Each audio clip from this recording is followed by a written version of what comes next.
Good morning students. Class 12 English medium chemistry के period में मैं तुम सबका एक बार फिर से वेलकम करती हूँ। और हमने कोऑर्डिनेशन कंपाउंड्स चैप्टर स्टार्ट किया है। आज सुबह ही मैंने इसकी फर्स्ट वीडियो सेंड की है, फॉरवर्ड की है ग्रुप में। तो फर्स्ट वीडियो पहले देखना और फर्स्ट वीडियो देखने के बाद उसे कंटिन्यूएशन में ये अपना सेकेंड टॉपिक आज हम स्टार्ट कर रहे हैं। टॉपिक का नाम मैंने ऊपर लिखा है oxidation number calculation for the central metal atom. ठीक है, अभी और बाकी की इंफॉर्मेशन बोर्ड पे आ जाएंगी तुम्हारे सामने। इस ऑक्सीडेशन नंबर को ही हम यहाँ पर प्राइमरी वैलेंसी भी बोलते हैं। ये मैं तुम्हें इससे पहले वाली वीडियो में बता चुकी हूँ। ठीक है, तो अभी स्टार्ट करते हैं ऑक्सीडेशन नंबर का कैलकुलेशन कैसे स्टार्ट करेंगे। Before going to the calculation थोड़ा सा एक रिमाइंडर है तुम्हारे लिए। जैसे ऑक्सीडेशन नंबर कुछ एटम्स का हमें याद होना चाहिए। Oxidation number of hydrogen will be taken as +1 क्योंकि ये सबके सब मेटेलिक एलिमेंट्स हैं। Oxidation number of oxygen will be taken as -2 क्योंकि सबके सब अगर कहीं पर भी ऑक्सीजन यूटिलाइज हुआ है तो साइड फॉर्म में यूटिलाइज हुआ है। ठीक है, then oxidation number of group 1 equals to +1। कहीं पर अगर ग्रुप 1 का कोई एलिमेंट आता है तो उसका बिना सोचे समझे +1 लिख लेंगे। उसका एक एलिमेंट का +1 लिख लेंगे ग्रुप 1 के लिए। ठीक है, एक और चीज ग्रुप 1 का अपने पास आया, ग्रुप 2 का वैसे कोई एलिमेंट नहीं है इसमें बट फिर भी मैं लिख देती हूँ।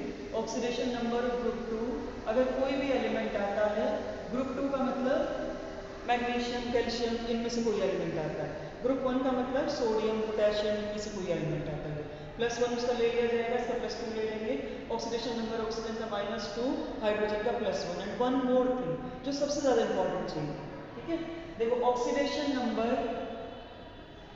Of an ion is taken equal to its charge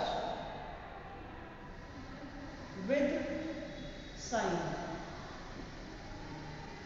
इसके चार्ज के ऊपर जो भी साइन होगा किसी आयन का वही ऑक्सीडेशन नंबर कंसीडर किया जाएगा। भले ही उसमें 2 एटम है, उसमें 3 एटम है, एक सिंगल एटम है। ये बात समझ में आई। दूसरी चीज oxidation number of molecule will be taken equal to 0। Neutral molecule के लिए ऑक्सीडेशन नंबर 0 ली जाती है। For example NH3 oxidation number will be taken 0। H2O oxidation number 0। ठीक है, CO carbon monoxide molecule oxidation number 0। ये बात समझ में आई। ठीक है, एक और बार रिपीट करती हूँ, ये तुम्हारा 11th वाला पार्ट है। जब 11th में हमने ऑक्सीडेशन नंबर कैलकुलेट किया था तब हमने ये रूल डिसाइड किए थे that oxidation number of hydrogen is taken as +1। मैंने +1 इसलिए लिख दिया क्योंकि -1 भी होती है हाइड्रोजन की ऑक्सीडेशन नंबर, बट मैंने +1 इसलिए लिखा कि यहाँ पर जितने भी तुम कंपाउंड पढ़ोगे हाइड्रोजन के उनमें सब में हाइड्रोजन का +1 ही लिया जाता है। कोई भी ऐसा कंपाउंड हम नहीं पढ़ेंगे जिसमें हाइड्रोजन का -1 आएगा। Then oxygen will be taken -2। कोई भी ऐसा कंपाउंड नहीं आएगा ऑक्सीजन का जिसमें ऑक्सीजन की -2 से कोई डिफरेंट ऑक्सीडेशन नंबर यूटिलाइज होंगे। देन ग्रुप 1 का सोडियम पोटेशियम में से कोई भी आता है एलिमेंट +1, और मैग्नीशियम कैल्शियम ग्रुप 2 में से कोई भी आता है +2। और आयन का किसी आयन का जो चार्ज है, जैसे for example chloride ion Cl negative, उसके ऊपर माइनस चार्ज होता है Cl negative, oxidation number will be taken as -1। Cl negative oxidation number -1 मैं तुम्हें साथ में लिख के भी बताऊंगा जो एग्जाम्पल हम करेंगे। ठीक है, जितने एग्जाम्पल पॉसिबल होगा मैं आज उतना एग्जाम्पल कवर करूंगी यहाँ पे, क्योंकि ये पार्ट 1 नंबर में पूछा जाता है तुमसे। जो आज का टॉपिक है अपना 1 नंबर में पूछा जाता है, लेकिन इस 1 नंबर वाले टॉपिक पर आगे जो अपना अगला टॉपिक आएगा कोऑर्डिनेशन कंपाउंड्स का स्ट्रक्चर डिफाइन करना, स्ट्रक्चर का ऑर्बिटल डायग्राम बनाना, वो ऑक्सीडेशन नंबर पर बेस्ड है कि अगर ऑक्सीडेशन नंबर तुमने गलत कर दी तो गलत करते ही तुम्हारा पूरा का पूरा स्ट्रक्चर गलत हो जाएगा। वो 3 नंबर में आता है। तो वो 3 नंबर और ये 1 नंबर, ये टोटल 4 नंबर सिक्योर करने के लिए तुम्हें क्या करना है कि ये पूरा का पूरा पार्ट आज ये पूरा कॉन्सेप्ट क्लियर करना है। देखो मैंने सबसे पहला एग्जाम्पल लिखा हुआ K4FeCN6। ठीक है, अब यहाँ अपने रूल के अकॉर्डिंग जाएंगे। K4 ग्रुप 1 का एलिमेंट हम क्या करेंगे, इसका ऑक्सीडेशन नंबर 4 × 1 लिख देंगे। ठीक है, प्लस जैसे यहाँ पर ब्रैकेट लगा हुआ है वो ब्रैकेट लगा दो। ब्रैकेट लगा के आयरन का ऑक्सीडेशन नंबर हमें फाइंड आउट करना है, क्योंकि सेंट्रल एटम कौन होता है यहाँ पर, D block element, D element, जिसका हमें ऑक्सीडेशन नंबर फाइंड आउट करना है इस चैप्टर में। वो डी का एलिमेंट है जिसका फाइंड आउट करेंगे। जिसका फाइंड आउट करना है उसके लिए लिख दो x प्लस, देखो साइनाइड आयन आया यहाँ पे, और साइनाइड आयन के ऊपर माइनस का 1 चार्ज होता है, Cn माइनस, तो हम इसका 1 चार्ज यहाँ पे लिख लेंगे -1 × 6, क्योंकि 6 साइनाइड आयन जुड़े हुए हैं, ठीक है, इक्वल्स टू 0। अगर मॉलिक्यूल के ऊपर ओवरऑल कोई चार्ज नहीं है तो इक्वल्स टू में 0 लिख देते हैं। एक और बार देखो स्टेप, देखो स्टेप क्या है ऑक्सीडेशन नंबर कैलकुलेट करने का। ये 11th में ऑलरेडी तुम कर चुके हो, मैंने बहुत सारे एग्जांपल कराए थे, because I was knowing about it कि 12th में तुम्हें ये करना है कॉम्प्लेक्स स्पीसीज में। सबसे पहले हमने जो भी सेंट्रल कोऑर्डिनेशन स्फीयर से बाहर एटम था उसका ऑक्सीडेशन नंबर लिखा और जितने नंबर थे उससे मल्टीप्लाई कर दिया। उसके बाद हमने प्लस लगाया, हमने डी का एलिमेंट आया उसके लिए x लिख दिया, प्लस साइनाइड आयन था उसका चार्ज हमने -1 मेंशन किया, इनटू उसका 6 नंबर था हमने 6 से मल्टीप्लाई किया, इक्वल्स टू में 0 लिख दिया, क्योंकि ओवरऑल K4 FeCN6 के ऊपर कोई भी चार्ज नहीं दिखाई दे रहा। ये बात क्लियर हुई। अब आगे बढ़ते हैं प्रोसीजर में। 4 × 1 तो 4 हो जाएगा, प्लस x माइनस का 6 हुआ और माइनस प्लस माइनस ही होता है, -6 इक्वल्स टू 0, ठीक है, 4 + x - 6 इक्वल्स टू 0, ठीक है, 4 तो हट जाएगा। हाँ, अब एक बार ध्यान से देखो बेटा, क्योंकि ज़्यादातर बच्चे बायो के हैं, माइनस का अपने पास 6 है, प्लस का अपने पास 4 है, माइनस का 2 अपने पास बचने वाला है, तो x - 2 -6 + 4 में एक बार लिख देती हूँ, क्योंकि कुछ बच्चों को कंफ्यूजन रह जाता है। ये प्लस का 4 मैंने इधर ले लिया, ठीक है, तो x - 2 हमारे पास बचा equals to 0 and x equals to +2। दूसरी साइड में जाकर ये माइनस का 2 प्लस का 2 हो जाएगा। तो जो ऑक्सीडेशन नंबर आया है आयरन का वो +2 ऑक्सीडेशन नंबर आया। Iron is present in +2 oxidation number. तो x का मतलब oxidation number of iron is equal to +2। एक नंबर में तुम्हें यहाँ तक सॉल्व करना है, ठीक है, और एक क्वेश्चन कंफर्म है कि एक नंबर में आएगा तुम्हारा। ये मैं एनुअल एग्जाम की बात कर रही हूँ, बिफोर दैट ये चैप्टर आता है तो ज़्यादा नंबर में आएगा, लेकिन ये एनुअल की बात कर रही हूँ मैं कि एनुअल में ये पार्ट तुम्हारा एक नंबर में आएगा कैलकुलेट करने के लिए, ठीक है। अब एक ऐसा ही दूसरा एलिमेंट, दूसरा वो लेते हैं, कंपाउंड लेते हैं, कॉम्प्लेक्स कंपाउंड, जिसमें हम आयरन का फिर से कैलकुलेट करेंगे, so that you can come to know that a single element can have different oxidation number in different compounds। ये बात समझ में आई? तो मैं दूसरा एग्जाम्पल इसी का ले रही हूँ, आयरन का ले रही हूँ वापस। देखो आयरन का एग्जाम्पल,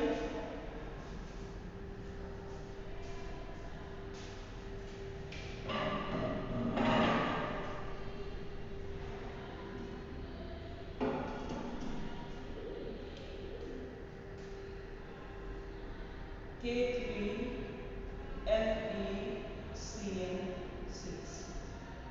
ठीक है। अभी इनके नाम भी आएंगे, ये भी अपने टॉपिक का पार्ट है, right the IUPAC nomenclature of the coordination compounds. तो जो अगला टॉपिक अपना होगा वो IUPAC नोमेनक्लेचर होगा, इसलिए अभी मैं नाम नहीं बता रही हूँ, केवल मैंने फॉर्मूला लिख दिया K3FeCN6। फिर से वही रूल फॉलो करना है, 3 × 1 x प्लस -1 × 6 इक्वल्स टू 0। समझ में आया बात, ठीक है। अब 3 × 1 तो 3 हो जाएगा, x - 6 = 0, 3 प्लस, सॉरी प्लस लगाना, प्लस लगाना, 3 प्लस नहीं 3x कंसीडर किया है, x - 6 equals to 0, x - 6 + 3 equals to 0, x - 3 equals to 0, x equals to +3। तो ऑक्सीडेशन नंबर ऑफ आयरन कितना हुआ, इक्वल्स टू +3। देखो यहाँ +2 आया और यहाँ पर आया +3, और ये दोनों कंपाउंड एग्जाम में बहुत पूछे जाते हैं, क्योंकि बच्चे बहुत गलती करते हैं। उन्हें ये याद है कि आयरन का +2 है, उन्हें ये याद है कि आयरन का +3 लेकिन किस में +3 है किस में +2 है ये भूल जाते हैं एग्जाम के टाइम। तो इसलिए मैंने यही दोनों एग्जाम्पल सबसे पहले लिया। ये बात समझ में आई? अच्छा, अब इसके बाद एक का और कैलकुलेट करते हैं। जैसे फॉर एग्जाम्पल यहाँ आयन का हमें कैलकुलेट करना है, तो एक एटम का मैं इधर साइड में कैलकुलेट कर देता हूँ, इधर आयन के लिए स्पेस बची रह जाएगी। Okay, this is example 1, example 2 and example 3। इस बार कोई दूसरा कंपाउंड लेते हैं, आयरन का कंपाउंड लेंगे। दूसरा कंपाउंड हमने लिया NaAuCN2। ठीक है, ये कंपाउंड मैं पहले भी तुम्हें बता चुकी हूँ।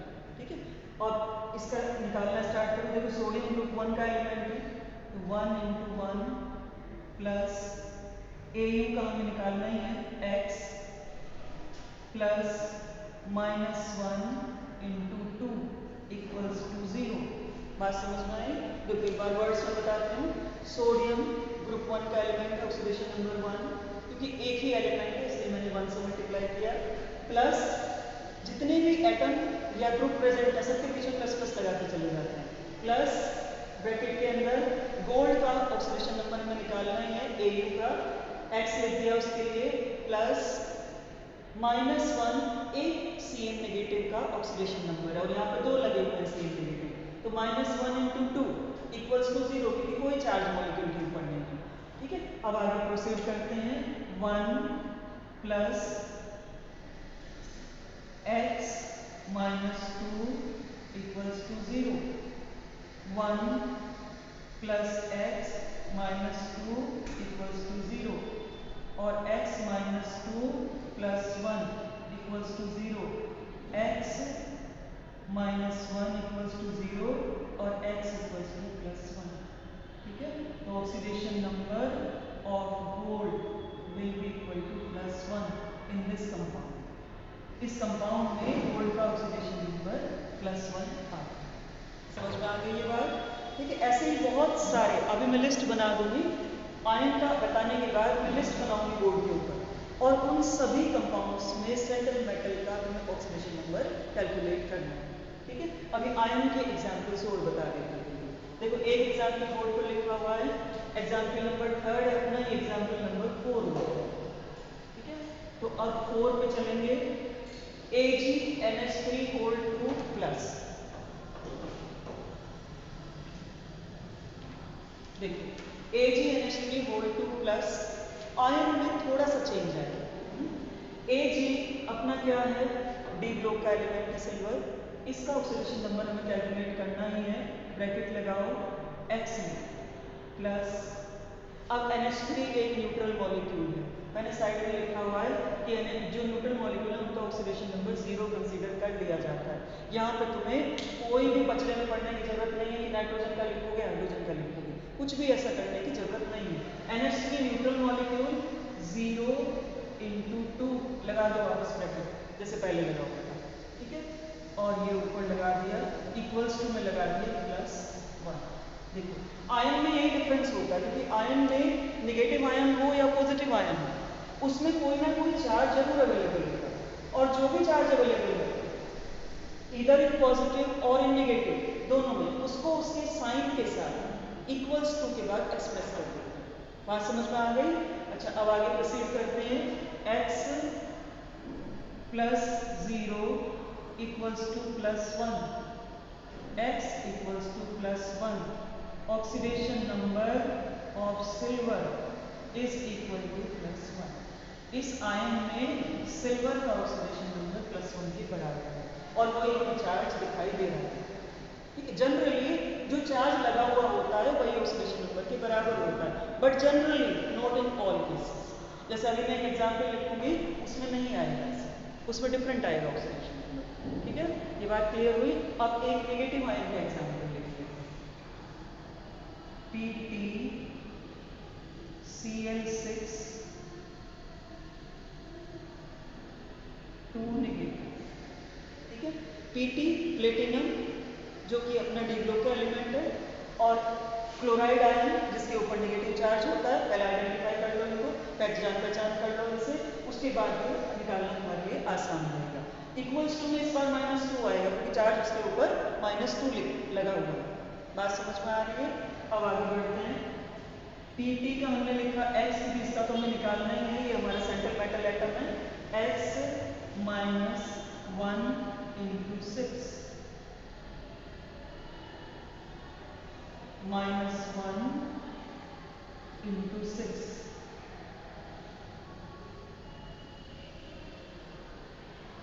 और ये बड़ा ब्रैकेट है वापस इक्वल्स टू -2। यहाँ तक क्लियर है? देखो x is the oxidation number of platinum, plus लगाया क्योंकि हर एक एटम के बीच में प्लस लगाना है। -1 क्लोराइड के ऊपर चार्ज होता है, देखो ये यहाँ पर मैं लिख रही हूँ chloride ion Cl- equals to -1। एक क्लोराइड के ऊपर एक -1 का चार्ज होता है, तो -1 और 6 क्लोराइड आयन को मल्टीप्लाई किया 6 से, इक्वल्स टू -2 का चार्ज लगा हुआ है, हमने लिख दिया -2। x -6 equals to -2। ठीक है, अब ये -6 को इधर ले लेते हैं इस तरफ। x इक्वल्स टू -2 प्लस 6 इधर जाएगा तो ये प्लस में चला जाएगा, प्लस का हो जाएगा। ठीक है, तो x इक्वल्स टू +4। देखो अपना चार्ज लगा हुआ था -2, ऑक्सीडेशन नंबर क्या आ रहा है? +4 ऑक्सीडेशन नंबर आ रहा है, चेंज हो गया।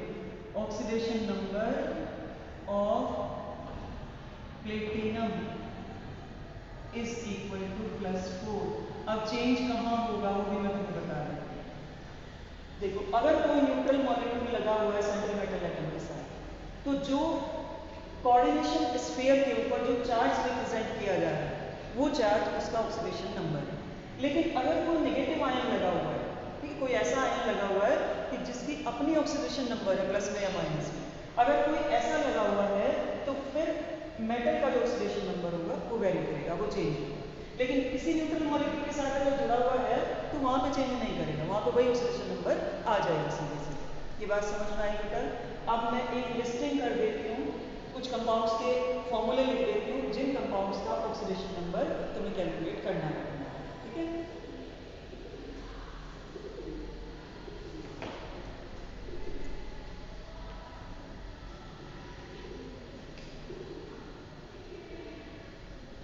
कहाँ तक पहुँच गए थे? 4th नंबर तक पहुँचे। देखो यहाँ से 5th नंबर में यहाँ पर नंबर 5 CuNH3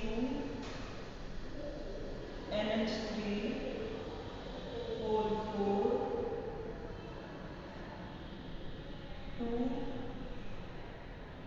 पॉजिटिव।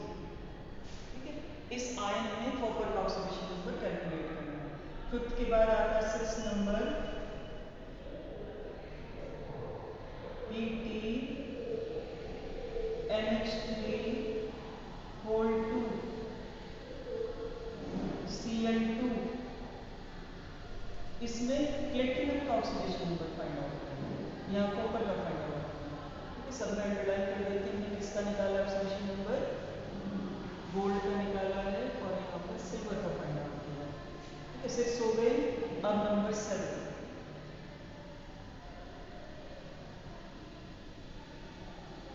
नंबर 7 में CuNH3 होल 6। Cu का मतलब cobalt, NH3 whole 6 and Cl2। ठीक है, एक और बात बताती हूँ बेटा, उसमें कंफ्यूज नहीं होना। देखो मैंने यहाँ लिखा है कार्बन मोनोऑक्साइड, और ये कार्बन मोनोऑक्साइड कंपाउंड्स में लगा हुआ आएगा। अभी मैं एग्जाम्पल लिखूंगी इसके कार्बन मोनोऑक्साइड वाले कंपाउंड्स के। तो अगर कार्बन मोनोऑक्साइड है तो तुम कैसे पहचानोगे कि कार्बन मोनोऑक्साइड है या कोबाल्ट है? कार्बन मोनोऑक्साइड ऐसे लिखा जाता है, कार्बन और ऑक्सीजन दोनों बराबर साइज के लिखे जाते हैं। और अगर हमने ऐसे लिखा है CO, C बड़ा O छोटा, इसको कोबाल्ट लिखते हैं। This is the symbol of cobalt and this is carbon monoxide.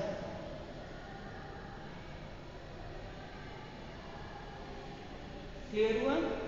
अच्छा, अब इसमें यहाँ पे कोबाल्ट लिखा है, C क्या बड़ा लिखा है मैंने और ऑक्सीजन छोटा लिखा है। इसके बाद अगला एग्जाम्पल लिखना है COF6 minus 3 ion आ गया इस बार।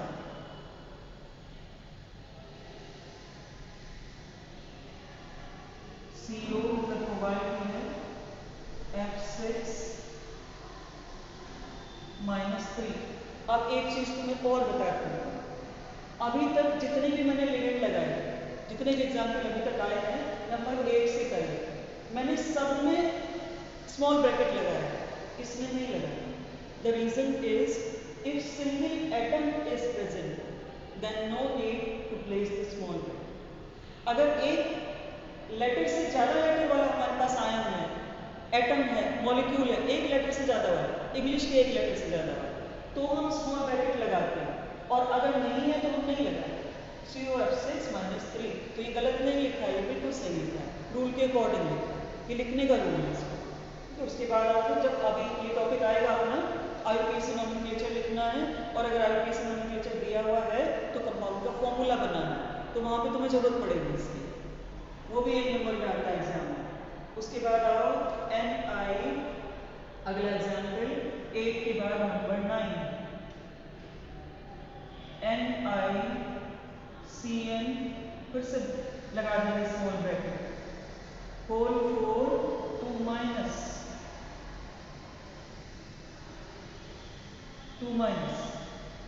देखो यहाँ भी क्योंकि 2 एटम वाला था इसलिए हमने लगा दिया। अब उसके बाद ये एग्जाम्पल लिखते हुए इधर नंबर 9 में पहुंच गए हम। नंबर 10 CO, ये कोबाल्ट है, और CO ये carbon monoxide, whole 6, CO whole 6। समझ में आई बात? इसलिए हम दोनों को साथ साथ लिख के एक एग्जाम्पल लेंगे। Then come to one more example 11, NiCO carbon monoxide, whole 4। One more example number 12, FeCO whole 5, ये भी कार्बन मोनोऑक्साइड, FeCO होल 5। और ये जो क्लास लिखी गई है पूरे जिसमें कार्बन मोनोऑक्साइड लिखे हैं, ये कार्बोनिल की क्लास है, जब हम नोमेनक्लेचर करेंगे उसमें एक क्लास आएगी। अच्छा एक और एग्जाम्पल लिख लो बेटा, 12 हो गए, 13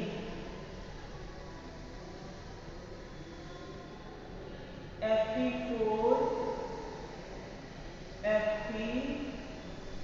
FeCN6, नाम इसका भी नहीं बता रही।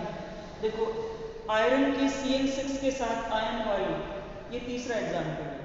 2 मैंने पहले लिए थे, स्टार्टिंग में लिए थे 2, और ये तीसरा एग्जाम्पल तुम्हारे लिए तुम्हें दिया। तो इसमें आयरन का कैलकुलेट करना है, सारे आयरन को एक साथ कंसीडर किया जाएगा, क्योंकि आयरन का ही निकालना है। यहाँ पे कोबाल्ट निकालना है, यहाँ निकल निकालना है, यहाँ आयरन, और यहाँ भी आयरन ही निकालना है, लेकिन सारे आयरन बराबर हैं, सबको इक्वल कंसीडर करना है, किसी को कम या ज़्यादा कंसीडर नहीं कर सकते हैं। NiCl4 मैंने तुम्हें दे दिया है, NiCl4 14, 2 और लिख लो, 14 NiCl4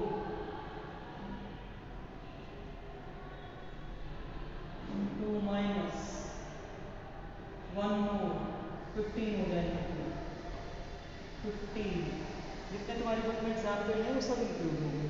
CONH3 का ऑलरेडी आ चुका है, आयनिक स्टेट में लिखिए, CONH3 होल 6